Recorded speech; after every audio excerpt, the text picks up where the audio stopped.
Let's talk about the air in our homes.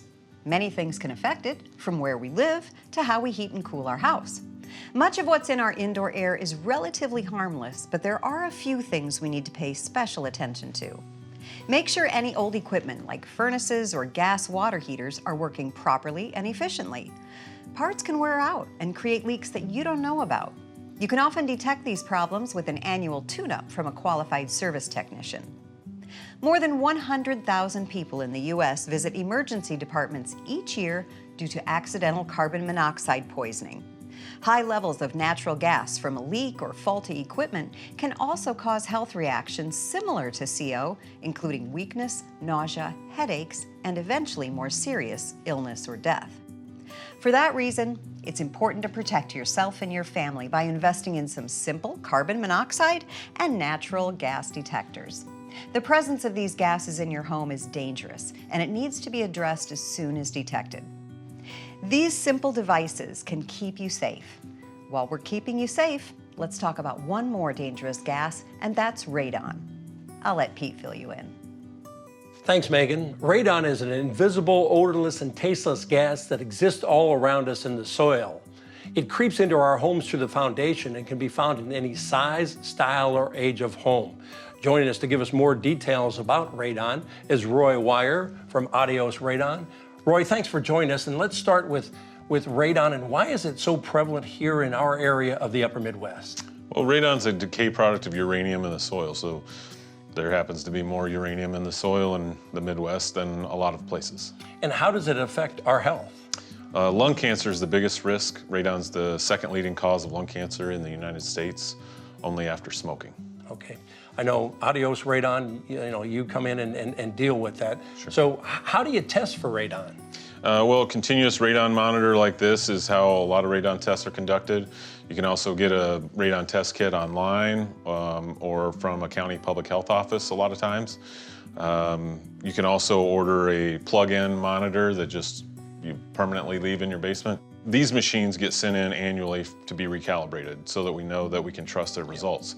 The home plug-in style would not have an annual calibration requirement, so it's just important to maybe replace it once a year, every couple of years at the most. Okay, we're in a new home construction, still being finished up, this new home. Right. So talk to us a little bit from a new home construction. Sure. In terms of radon testing. Sure, so radon testing in a home is gonna be done on the lowest level that could be made livable.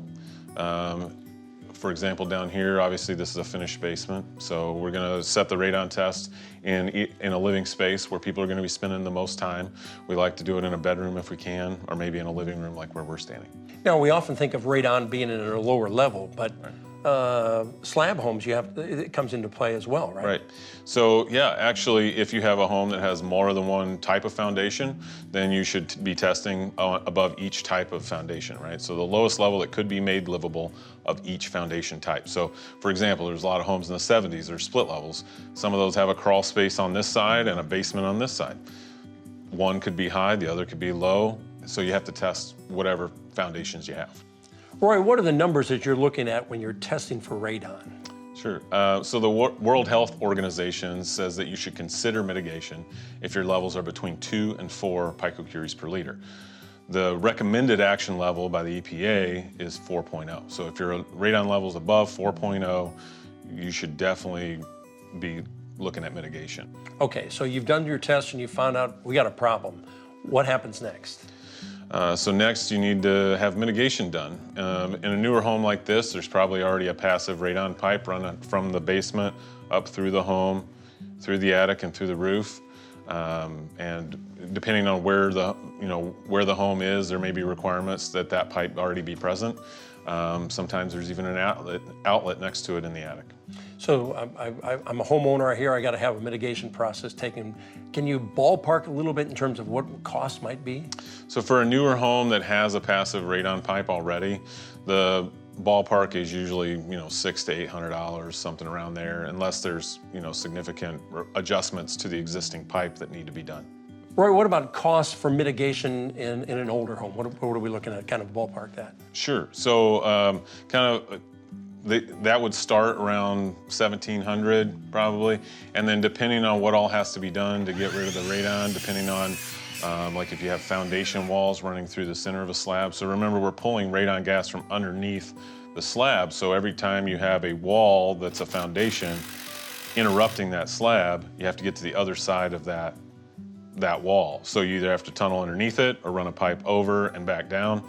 And different soil types can affect how many times you have to penetrate the soil too. So we're trying to draw the gas from the soil, right? So if you have a really tight soil like clay, then we might have to have 3 or 4 pipes or 5 or 6 pipes going into that slab around the basement. That's kind of a worst case scenario, right? The general range is 1,700 to 2,000 or 3,000.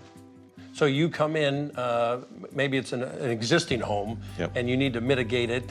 Take us through that process. Okay, so let's say it's an existing home, there's no passive radon pipe. If it was built from the 70s through when passive systems started being installed, it's probably still got gravel under the slab, so you're still gonna have a relatively inexpensive fan to operate. And that usually what we'll do is we'll find an unfinished space on an inconspicuous side of the home. We'll core a hole through the foundation, through the floor, far enough away from the foundation wall that we're not gonna hit a footing. And then we'll run that pipe up in between the floor joists and out between the floor structure. And then it'll run up the side of the house and usually up above the roof. There'll be a fan outside. We like to have the fan outside because if there was to be any part of the fan or the pipe above the fan that got damaged, that part of the system is under positive pressure, meaning that that's where the radon gas is getting pushed out. So let's say your fan housing cracked, you don't want to be pumping radon into the house. That's why the fan goes outside. I hear about that. What about, I think about my energy bill. Is that going to be so depending on the size and age and type of house it is and what type of soil we find under the slab. So most houses, we're able to use a fan that costs about $25 a year to run. So minimal. It's super inexpensive. Yeah. The older homes, maybe you have, for an example, you have a 100-year-old house. There's a fairly decent chance you're gonna have clay under the slab. If we have clay under the slab, it's harder to move radon through that soil. So we're gonna need a bigger fan. Those fans might cost $75 to $100 a year to operate. Roy, thanks for the straight talk about radon. It's definitely something we need to address in our homes. And if you'd like more safety tips for your PowerHouse, visit our website at powerhousetv.com.